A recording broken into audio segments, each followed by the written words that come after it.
labor I went through to have that child. But you know what? I could tell you that story, but I don't remember the pain. Now I know it was there. Yeah? 2 hours in when I was begging for drugs of any kind. Anything. Do you have anything? You got some crack? This is 3 babies in, okay? So I figure I don't do this well. I have got to stop it. But I remember the stories, but I don't remember the pain. Can you hear me? Sometimes you think about like when you had a root canal. You can think of it, sometimes you can't talk about it because it'll just start hurting all over again. But that doesn't happen when we talk about our babies. Why?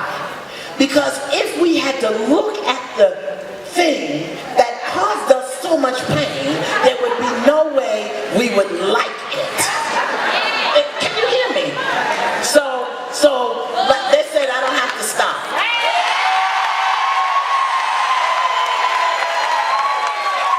But I am eventually. So, right, you could not feel good about your child if you had to look at it, and every time you looked at that child, it hurt. Isn't it right? So the life in the universe is so brilliant until it stops us from remembering the pain, but we get to keep the story. Now, let me ask you this. Why is it that once we give birth, we forget the pain? We keep the story, but we don't relive the pain. However, if somebody don't pay your money back, if somebody don't marry you like they said they was gonna, why is it that when people come into our lives, as opposed to forgetting the pain and living the birth like we do with our children, when people do something in our lives, we forget the lesson and stay focused on the pain? Oh, we gotta get it clean in 2014, baby. Why is it that we give birth and embrace the child and love the child, but when somebody upsets us, we stay focused on the pain instead of what they birthed in our life? Everybody that hurt you, abandoned you, left you, disappointed you, birthed something in your life. And we got to get that straight and get it right and get it clean in 2014. Commit to forgiveness. Commit to forgiveness. There's somebody you gotta forgive. You got a corn, you gotta forgive. You got hypertension, tweet that. If you got a corn, there's somebody you need to forgive. Tweet that, go on, tweet that. So, it's our perception of what people have done that we have to forgive before we can even begin to forgive the person. We got to stay focused on what they birthed in our life, as opposed to looking at how they hurt us, abandoned us, disappointed us, let us down. We are doing worse than any other community in this country. Why? Because we still have pain we have not acknowledged and spoke about. And the way you can acknowledge it, speak about it, heal it, and clean it is with forgiveness. Because you don't just want to be telling the story in the vacuum, doing your dramasma all by yourself, falling on the floor, hanging, just dying, oh Lord. Because some of us have some real challenging stories, which is why we do Fix My Life. I don't do the fixing. The people do the fixing. We got to get it clean in 2014. We got to clean up our hearts. Oh my goodness, we got to clean up our hearts. Because so many of us are living with broken hearts. Broken hearts. Because we never got a chance to really tell our stories. And we're never really validated as people. Right here in New York City. And when your story isn't witnessed, it becomes a wound. Your story has to be witnessed. So we need to come together and support groups and circles. Stop going to church thinking that you're going to get something out to church. What you're going to get out is what you bring in, unless you turn it over. Do you understand? And the way we turn it over is even while the choir is singing and the ushers are collecting money and the preacher's preaching, turn your story over. Turn it over to a higher source, a higher power. Speak it out. Ladies, we can come together to watch Scandal. We can come together on Thursday night to watch Scandal. Can we come together on Wednesday night or Tuesday night to just start sharing our story so that the story can be witnessed? You don't have to do nothing about it. Just sit there and weep with somebody as they tell you their story. Men, y'all need to do it at the football game, I guess. I don't know. But if we don't do that, we'll consistently continue to have the defensive tackle that is coming at us on all sides. We got to get it clean in 2014.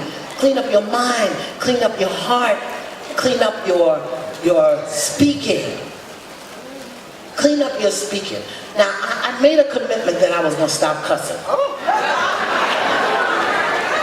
I had 3 words, and I said them. I gave up 2 of them. I kept 1, just for emergencies. Gotta have 1 word, right? Just 1. Yeah, I gave it up. The other 2, it was the worst 15 minutes of my life. I had 2, the S word and the, what's the other word? BS word. Those are my 2. I held on to them. I would say it now, but we got elders and I don't want you all to be shocked and horrified. Okay?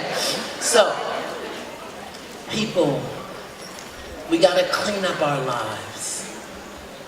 We got to clean up our lives. Do you know what the #1 disease is in many of our communities? Do you know? No. Bad credit.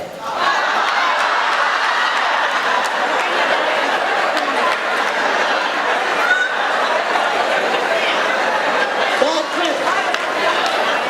You know why? Because when you have bad credit, there's certain dreams you won't even allow yourself to have. There's certain things you won't even allow yourself to imagine because we're ashamed that we got bad credit. I tell you, I pulled my credit score about 1.5 years ago, and I talk about Dromosma. I almost passed out on the floor. I couldn't breathe. I started hyperventilating. I had to run and get me a root beer. That's my drink of choice. I had to. I was horrified. I was like in the mid-5s. Yeah, that's what I said. What? But here was the thing. I didn't owe nobody no money, but a history of paying late. Paying late. History of paying late. And the history was 7 and 8 and 9 years old. But because I had been so afraid to even look at my credit report, the things were hanging around on there, sucking my score down, and I didn't even know about it. So I went to freecreditreport.com. I told y'all I'm just one of y'all! Who else uses Tide with bleach? And I washed my jeans in Arm & Hammer with the OxyClean. So I went to the credit report, freecreditreport.com, and pulled my credit and had my Dromosma and my root beer. But then when I looked at it, I began to say, Iyanla, shame on you for not paying attention to the little things in your life that have now created a mess that threaten your capacity to move the ball down the field. Shame on you, Iyanla. Shame on you. Now get over it and fix it. because sitting there beating up on yourself is not going to clean it up. If you need to pull your credit report, pull it. Look at it, weep. Drink your beer, your scotch, your gin, and then Monday morning start writing the letters to clean that up. Clean it up. Clean it up. We've got to clean up our lives. Why is Boo Boo's first cousin's daughter and her boyfriend still living in your basement? Why?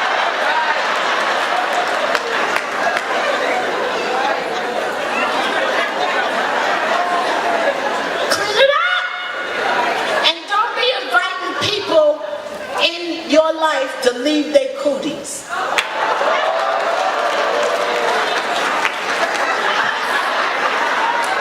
You gotta get you a cootie detector.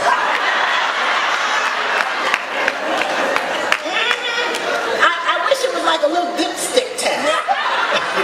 So when somebody comes to you and asks for help, you just stick your little thing down and say, stick your tongue out. Let me see if you got cooties. Clean up our lives and stop expecting other people to always dig us out of the holes that we put ourselves in. Now listen, I'm telling you what I know. I had several holes in my life, and I had to do the painstaking work to clean it up. But it wasn't until I cleaned up my mind, my mouth, my heart. It wasn't until I believed that I had an offensive tackle on my left and my right that I could get the ball up the field. It wasn't until I stopped telling the same dramatic, pizzazz story over and over and over and over and over and over and over and over and over and over and over and over and over. Learn how to tell your whole life story in one simple sentence, 10 words or less. Anything more than that is drama, and there's something you need to forgive.